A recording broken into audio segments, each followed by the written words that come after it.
Hello दोस्तों, स्वागत है आपका एक नई वीडियो में। आज की इस वीडियो में हम डिस्कस करेंगे बुक से रिलेटेड 50 क्वेश्चंस। इससे पहले हम फर्स्ट पार्ट आप सभी के लिए बना चुके हैं, ये सेकंड पार्ट है। उसमें भी हमने 50 क्वेश्चन डिस्कस किए थे और सभी क्वेश्चंस विद एक्स्ट्रा फैक्ट के साथ डिस्कस करेंगे, तो पूरा वीडियो ध्यान से देखिएगा। चलिए स्टार्ट करते हैं। फर्स्ट क्वेश्चन है हमारा, कामसूत्र के लेखक हैं। तो कामसूत्र के लेखक कौन है? तो इसका राइट आंसर है ऑप्शन नंबर डी, वात्स्यायन। कौन है? वात्स्यायन है, इन्होंने कामसूत्र लिखी है। वात्स्यायन है मलंग।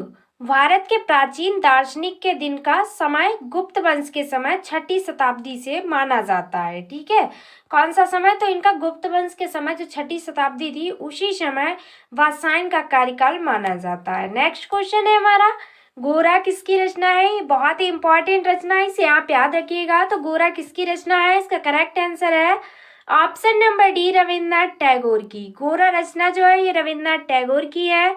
इनका जन्म कब हुआ था? तो 1861 को कोलकाता में हुआ था। कहाँ?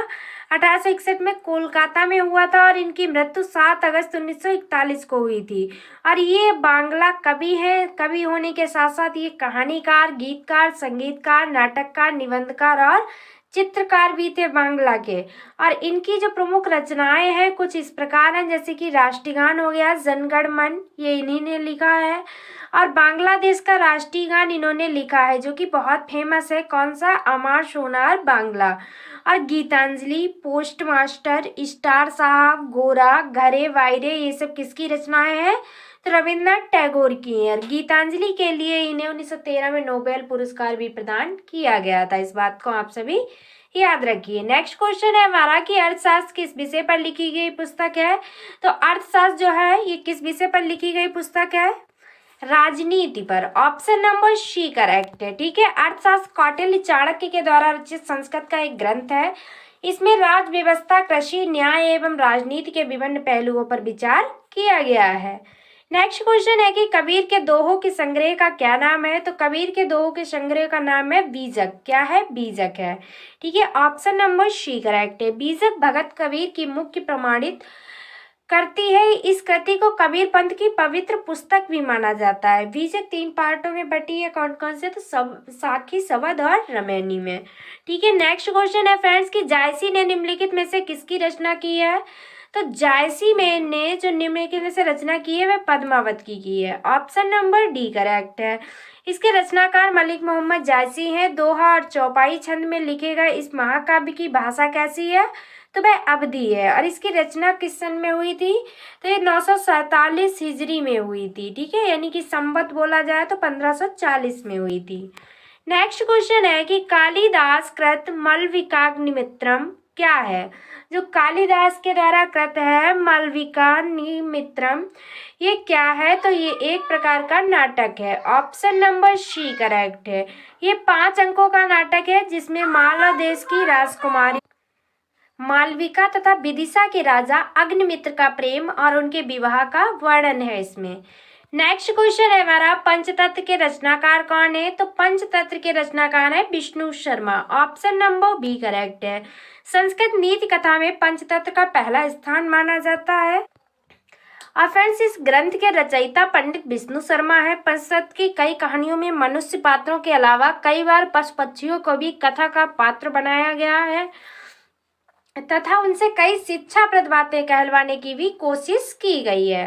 नेक्स्ट क्वेश्चन है हमारा, श्रीमद् भागवत की रचना किसने की? इसका करेक्ट आंसर है ऑप्शन नंबर सी, वेद व्यास ने। कुरुक्षेत्र की भूमि में श्री कृष्ण ने जो उपदेश दिया था वह श्रीमद् भगवत गीता के नाम से प्रसिद्ध है। गीता में 18 अध्याय और 700 श्लोक हैं।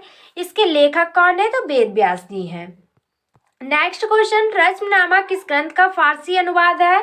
तो ये महाभारत का फारसी अनुवाद है। ऑप्शन नंबर डी राइट है। रश्मिनामा हिंदुओं के प्रसिद्ध महाकाव्य महाभारत का फारसी भाषा में किया गया अनुवाद है। महाभारत का फारसी अनुवाद मुगल बादशाह अकबर के आदेश से बदायूनी, नकीम खान और अब्दुल कादिर ने रश्मिनामा नाम से किया था। ठीक है, इन तीनों ने मिलकर। अगर फ्रेंड्स एग्जाम में क्वेश्चन पूछा जाता है कि रश्मिनामा महाभारत का फारसी में अनुवाद जो कि रज्मनामा से हुआ, ये किसने किया? तो इसका करेक्ट आंसर जो माना जाता है वह बदायूं ने किया। ठीक है, आप सभी याद रखिएगा। नेक्स्ट क्वेश्चन है कि मिलिंद फन्हों है, मिलिंद फन्हों क्या है? तो ये पाली ग्रंथ है। ऑप्शन नंबर सी करेक्ट है। मिलिंद फन्हों एक पाली भाषा में रचित एक बौद्ध ग्रंथ है जिसका रचना काल लगभग 100 ईसा पूर्व है। इसमें बौद्ध भिक्षु नागसेन तथा भारत यूनानी शासक मिलिंद के बीच हुआ वार्तालाप का वर्णन है। ठीक है, इन दोनों के बीच जो वार्तालाप हुई है उसी का वर्णन किया गया है मिलिंद फन्हों में। नेक्स्ट क्वेश्चन है हमारा, कालिदास रचित अभिज्ञान शकुंतलम का अंग्रेजी में अनुवाद सर्वप्रथम किसने किया? जो कालिदास ने अभिज्ञान शकुंतलम लिखी है, इसका जो अनुवाद अंग्रेजी में किया सबसे पहले किसने किया? तो विलियम जॉन्स ने किया। ऑप्शन नंबर सी राइट है। सर विलियम जॉन्स अंग्रेजी प्राच्य विद्या पंडित और विधि शास्त्री तथा प्राचीन भारत संबंधी सांस्कृतिक अनुसंधानों के प्रारंभकर्ता थे। उन्होंने संस्कृत का अध्ययन किया और 1784 में बंगाल एशियाटिक सोसाइटी की स्थापना की। नेक्स्ट क्वेश्चन है कि निम्नलिखित में से किसकी तुलना मेकियावेली के प्रिंस से की जा सकती है? तो वे कौन है जिसकी तुलना मेकियावेली के प्रिंस से की जा सकती है? इसका करेक्ट आंसर है ऑप्शन नंबर बी, कौटिल्य का अर्थशास्त्र। कौटिल्य का जो अर्थशास्त्र है ये मेकियावेली के प्रिंस से इसकी तुलना की जा सकती है, ये उसी के समान है। निकोलो मेकियावेली इटली का राजनयिक एवं राजनीतिक दार्शनिक, संगीतज्ञ, कवि एवं नाटककार था। मेकियावेली की ख्याति उसकी रचना जिसका नाम है द प्रिंस के कारण हुई थी, जो कि व्यवहारिक राजनीति का महान ग्रंथ स्वीकार किया जाता है। कौन सा? तो द प्रिंस। नेक्स्ट क्वेश्चन है कि किस मुगल शासक ने अपनी आत्मकथा लिखी है?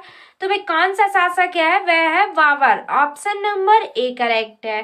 बाबर नामा तुझ के बाबरी मुगल साम्राज्य के पहले सम्राट बाबर की आत्मलिखित जीवनी है। ये उन्होंने अपनी मातृभाषा चंगताई तुर्की में लिखी थी। ठीक है, नेक्स्ट क्वेश्चन है हमारा कि उपनिषदों की फारसी भाषा में अनुवाद किसने प्रयास से हुआ? जो उपनिषदों का फारसी भाषा में अनुवाद हुआ ये किसके द्वारा प्रयास किया गया था? तो इसका करेक्ट आंसर है Dara Shikoh. Option number D correct है। ठीक है, दारा शिकोह मुमताज महल और सम्राट शाहजहां का ज्येष्ठ पुत्र तथा औरंगजेब का बड़ा भाई था। दारा को 1633 में युवराज बनाया गया और उसे उच्च मनसब प्रदान किया गया। 1645 में इलाहाबाद, इसके बाद में 1647 में लाहौर और 1649 में वे गुजरात का शासक बना। उसने 52 उपनिषदों का अनुवाद उसने शीर ए अकबर, जिसका नाम है सबसे बड़ा रहस्य, उसी ने किया है। ठीक है, ये याद रखिएगा। जो दारा शिकोह था इसका भाई जो था औरंगजेब, उसने इसका सर ही कटवा लिया था। ठीक है, आप सभी याद रखिएगा। औरंगजेब का भाई था दारा शिकोह, मुमताज महल और सम्राट शाहजहां का पुत्र था। नेक्स्ट क्वेश्चन है कि दारा शिकोह ने किस शीर्षक के अंतर्गत उपनिषदों का फारसी भाषा में अनुवाद किया? तो इसका करेक्ट आंसर है ऑप्शन नंबर डी, सिर अकबर।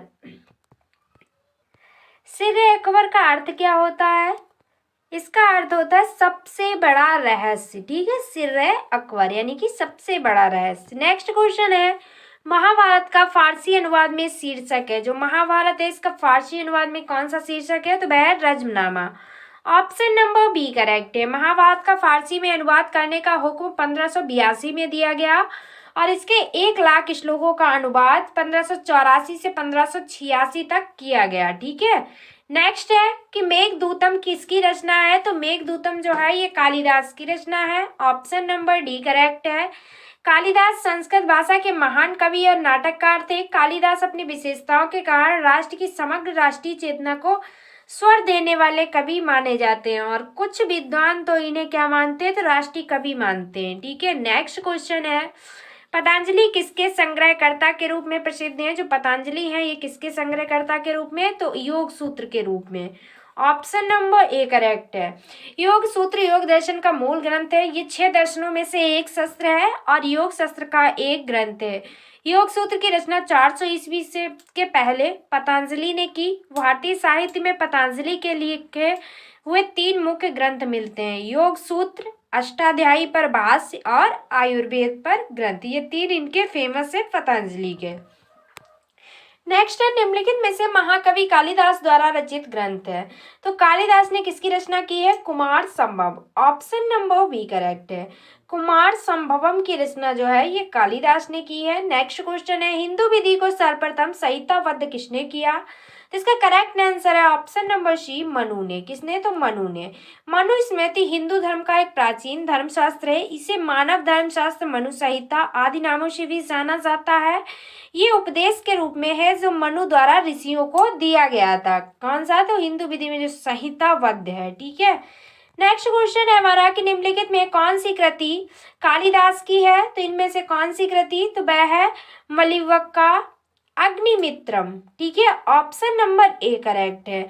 मालविका अग्निमित्रम जो है ये कालिदास ने लिखी है। आप सभी याद रखिएगा। ये 5 अंकों का नाटक है जिसमें मालव देश की राजकुमारी मालविका तथा विदिशा के राजा अग्निमित्र का प्रेम और विवाह का वर्णन है। नेक्स्ट क्वेश्चन है कि कुमार संभवम महाकाव्य किस कवि ने लिखा है? तो इसका करेक्ट आंसर क्या होगा? Option number D Kalidas. Next question है कि समुद्रगुप्त के प्रयाग प्रशस्ति के लेखक कौन है? ये प्रयाग प्रशस्ति बहुत ही फेमस पुस्तक है। तो इसके लेखक कौन है? तो इसका करेक्ट आंसर है Harishena. Option number B correct है। प्रयाग प्रशस्ति गुप्त राजवंश के सम्राट समुद्रगुप्त के दरबारी कवि हरिशेन द्वारा रचित लेख था।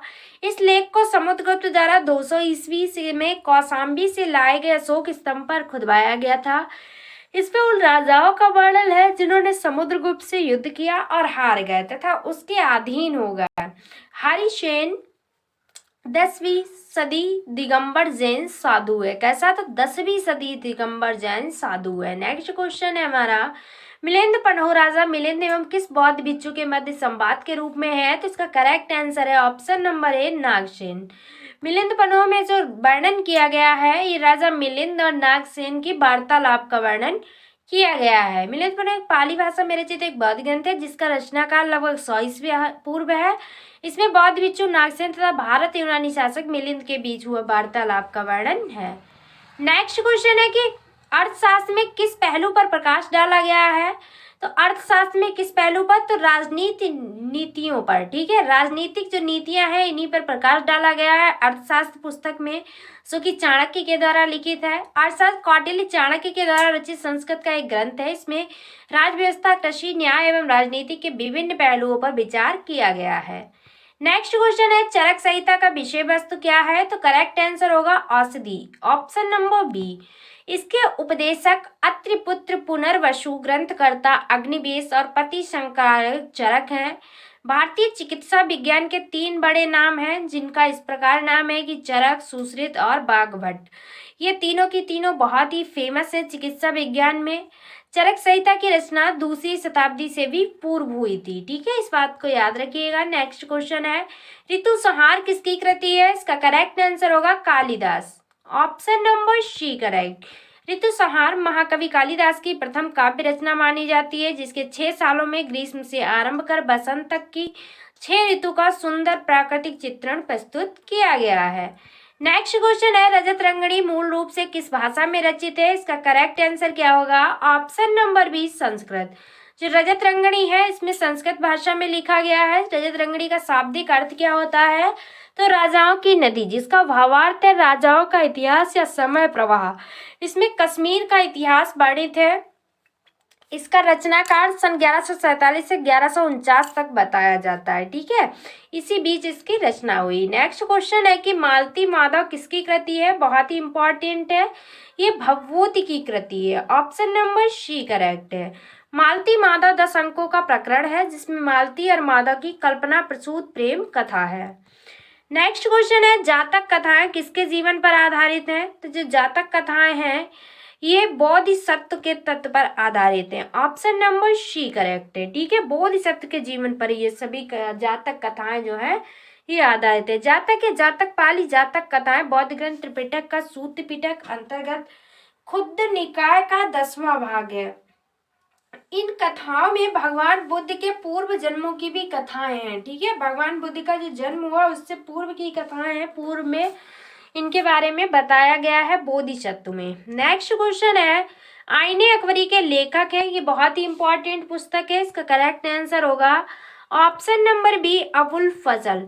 आईने अकबरी 116 शताब्दी के ब्यूरोवार ग्रंथ है। इसकी रचना अकबर के एक ही नवरत्न दरबारी अबुल फजल ने की थी। इसमें अकबर के दरबार में उसके प्रशासन के बारे में चर्चा की गई है। फ्रेंड्स, जो अकबर था इसके दरबार में 9 रत्न रहते थे। अगर आपको उन 9 रत्नों के नाम पता है तो आप बताइए, नहीं पता है तो किसी दिन हम वीडियो में आपको बता देंगे। नेक्स्ट क्वेश्चन है, प्रसिद्ध पुस्तक जंगल बुक किसने लिखी है? तो इसका करेक्ट आंसर क्या होगा? ऑप्शन नंबर ए रुडयार्ड किपलिंग ने। किसने लिखी है? तो रुडयार्ड किपलिंग ने लिखी है जंगल बुक। द जंगल बुक 1894 यानी कि 1894 नोबेल पुरस्कार विजेता अंग्रेजी लेखक रुडयार्ड किपलिंग की कहानी का एक संग्रह है। इन कहानियों को पहली बार कालीचरण 1893 से 94 पत्रिकाओं में प्रकाशित किया गया था। रुडयार्ड किपलिंग एक ब्रिटिश लेखक और कवि था। ठीक है, इस बात को याद रखिए। नेक्स्ट क्वेश्चन है, वेल्थ ऑफ नेशंस के लेखक कौन है? करेक्ट आंसर है Adam Smith. Option number A correct है। इसका प्रथम प्रकाशन जो था ये 1776 में हुआ था। ये क्लासिकल अर्थशास्त्र की मूलभूत ग्रंथ है। एडम स्मिथ को अर्थशास्त्र का पिता भी कहा जाता है। क्या? तो पिता कहा जाता है। ठीक है। नेक्स्ट क्वेश्चन है हमारा कि एरिया ऑफ डार्कनेस के लेखक हैं। तो एरिया ऑफ डार्कनेस के लेखक हैं B S. Naipaul. Option number B correct है। नेक्स्ट क्वेश्चन देखिएगा कि the god of small things किसका लिखा उपन्यास है? तो इसका करेक्ट आंसर होगा option number C Arundhati Roy. बहुत ही इंपॉर्टेंट पुस्तक है अरुंधति राय। अंग्रेजी की एक लेखिका और समाज सेवी है। उन्होंने कुछ फिल्मों में भी काम किया है, जैसे the god of small things के लिए इन्हें बुकर पुरस्कार प्राप्त किया था। ठीक है। इसके अलावा नर्मदा बचाओ आंदोलन समेत भारत के दूसरे जन आंदोलनों में भी इन्होंने हिस्सा लिया है। उनकी अनुदित पुस्तकें हैं जिनका नाम इस प्रकार है, न्याय का गणित, आहात देश, कटघरे में लोकतंत्र। ये इनकी बहुत ही फेमस पुस्तकें हैं। नेक्स्ट क्वेश्चन है कि ए ट्रेन टू पाकिस्तान पुस्तक के लेखक कौन है? ये वेरी वेरी इंपॉर्टेंट क्वेश्चन है। ये ट्रेन टू पाकिस्तान के लेखक हैं Khushwant Singh. Option number D correct है। ट्रेन टू पाकिस्तान 1956 में पंजाब के एक कल्पित गांव मनु माजरा की कहानी कहता है। ये गांव भारत पाक सीमा के करीबी स्थित है। यहाँ सदियों से मुसलमान और सिख मिलजुल कर रह रहे हैं। देश के विभाजन के साथ ही इनकी स्थितियां बदल जाती हैं। जैसे ही देश में विभाजन होता है इनके प्रेम में उतना व्यवहार सब कुछ चेंज हो जाता है। उसी पर आधारित ये पुस्तक लिखी गई है, train to Pakistan. Next question, turning point a journey to challenges पुस्तक के लेखक कौन है? तो turning point a journey to challenges के पुस्तक के जो लेखक हैं वह है APJ Abdul Kalam. Option number B correct है। Abul Pakir Jainulabdeen Abdul Kalam in a missile man और जनता के राष्ट्रपति के नाम से जाना जाता है। भारतीय गणतंत्र के 11वें निर्वाचित राष्ट्रपति थे।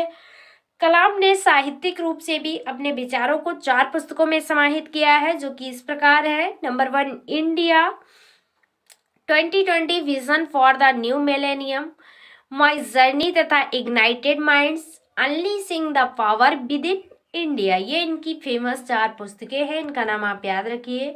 नेक्स्ट क्वेश्चन है फ्रेंड्स हमारा, an autobiography of an unknown India नामक पुस्तक किसके द्वारा लिखी गई है? तो इसका करेक्ट आंसर है ऑप्शन नंबर बी नीरज चंद चौधरी द्वारा रचित एक जीवनी स्कॉलर एक्स्ट्रा ऑर्डिनरी के लिए उन्हें सन 1975 में साहित्य अकादमी पुरस्कार से सम्मानित किया गया है। नेक्स्ट क्वेश्चन है, अनटोल्ड हिस्ट्री के लेखक कौन है? करेक्ट आंसर होगा बी.एम. कॉल। कौन है? B M. Kaul. Option number B correct है। नेक्स्ट देखिएगा, जॉर्ज बर्नार्ड शॉ ने कौन सा नाटक लिखा है? तो इसका करेक्ट आंसर क्या होगा? Arms and the man. कौन सा? आर्म्स एंड द मैन जो है ये जॉर्ज बर्नार्ड शॉ ने लिखा है। बहुत ही इंपॉर्टेंट है। जॉर्ज बर्नार्ड शॉ नोबेल पुरस्कार साहित्य विजेता 1925 महान नाटककार व कौशल राजनीतिक मानवतावादी थे। आर्म्स एंड द मैन इनसे प्रसिद्ध नाटकों में से एक है। इसके अतिरिक्त इनका पहला नोबेल था इम्मा मटूरिटी नाम से काफ़ी प्रचलित हुआ। ठीक है। नेक्स्ट क्वेश्चन है हमारा, गांधी एंड स्टालिन पुस्तक की किसकी कृति है? जो गांधी एंड स्टालिन पुस्तक है ये लिखी है लुईस फिशर ने। किसने? लुईस फिशर ने। नेक्स्ट क्वेश्चन है हमारा, द एक्सीडेंटल प्राइम मिनिस्टर नामक पुस्तक लेखक कौन है? करेक्ट आंसर होगा संजय बारू, ऑप्शन नंबर डी करेक्ट है। संजय बारू पूर्व प्रधानमंत्री मनमोहन सिंह के मीडिया सलाहकार थे। उन्होंने अपनी पुस्तक द एक्सीडेंटल प्राइम मिनिस्टर में मनमोहन सिंह के कार्यकाल की व्याख्या की है। इस पुस्तक का विमोचन वर्ष 2014 में हुआ था। नेक्स्ट क्वेश्चन है कि the ministry of utmost happiness किसके द्वारा लिखी गई है?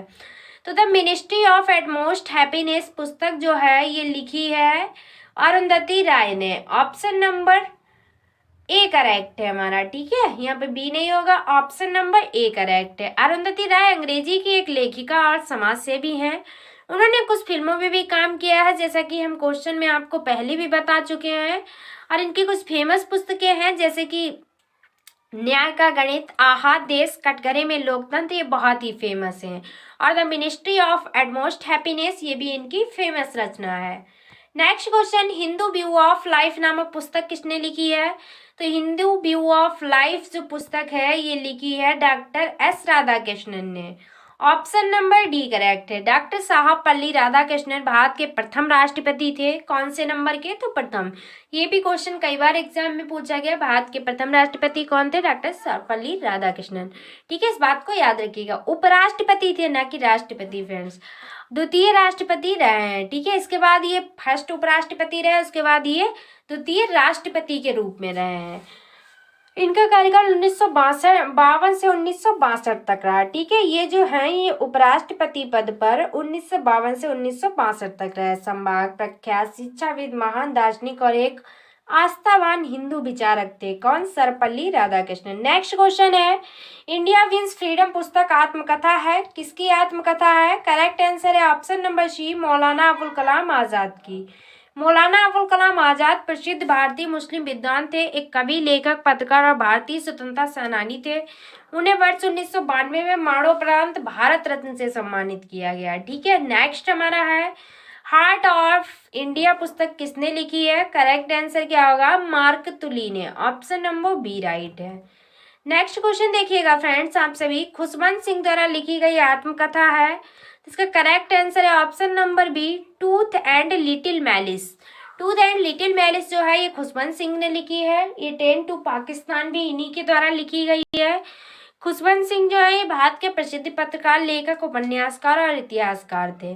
खुशवंत सिंह जी जो थे ये भारत में जितने लोकप्रिय थे उतने ही ये पाकिस्तान में भी लोकप्रिय थे। उनकी किताब ट्रेन टू पाकिस्तान बेहद लोकप्रिय है। नेक्स्ट क्वेश्चन है हमारा कि मालगुडी डेज किसकी रचना है? ये रचना बहुत ही फेमस है, तो ये आर के नारायण की रचना है, ऑप्शन नंबर बी करेक्ट है। मालगुडी डेज जो है आर के नारायण की रचना है। ये मालगुडी डेज क्या है? तो मालगुडी अंग्रेजी साहित्य के सुप्रसिद्ध भारतीय लेखक आर के नारायण की अनेक रचनाओं में से केंद्रीय महत्व प्राप्त एक काल्पनिक शहर का नाम है। जो मालगुडी है ये काल्पनिक शहर का नाम है। उन्होंने इस काल्पनिक शहर को आधार बनाकर अपनी अनेक रचनाएं की हैं। किसने? तो आर के नारायण ने। ठीक है, मालगुडी को प्रयाग दक्षिण भारत का एक काल्पनिक कस्बा माना जाता है। नेक्स्ट क्वेश्चन है हमारा, पुस्तक इग्नाइटेड माइंड्स के लेखक कौन है? करेक्ट आंसर होगा APJ Abdul Kalam, option number सी राइट है। अबुल पाकिर जैनुअल अब्दीन अब्दुल कलाम इन मिसाइल मैन और जनता के राष्ट्रपति के नाम से जाने जाते हैं। ये भारतीय गणतंत्र के 11वें निर्वाचित राष्ट्रपति थे। ठीक है, नेक्स्ट क्वेश्चन है हमारा इस वीडियो का लास्ट क्वेश्चन है, गुलामगिरी का लेखक कौन है? तो आप सभी जानते होंगे, नहीं जानते इसका करेक्ट आंसर है option number B, Jyotiba Phule. गुलामगिरी के लेखक है ज्योतिबा फूले। ठीक है, याद रखिएगा आप सभी,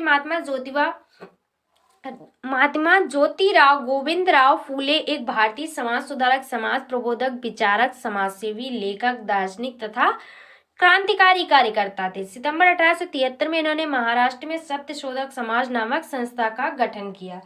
जो सत्यशोधक समाज संस्था है ये बहुत ही फेमस है, याद रखिएगा। इसका जो गठन था ये ज्योतिबा फूले ने किया। ठीक है, कभी कभी इनका पूरा नाम पूछ लिया जाता है, महात्मा ज्योतिराव गोविंद राव फूले है और इन्होंने गुलामगिरी की रचना की है। तो फ्रेंड्स ये थे 50 क्वेश्चन जो कि इस वीडियो में हमने डिस्कस किए। ये वीडियो पार्ट 2 था। फ्रेंड्स अगर आपको वीडियो पसंद आई है, स्पेशली आपको हमारी अगर मेहनत पसंद आई है, तो चैनल को सब्सक्राइब करना बिल्कुल भी ना भूलें और वीडियो को ज़्यादा से ज़्यादा शेयर करें। तो आज की वीडियो में बस इतना ही। Thanks for watching. मिलते हैं नेक्स्ट वीडियो में। Take care of everyone. तब तक के लिए बाय बाय।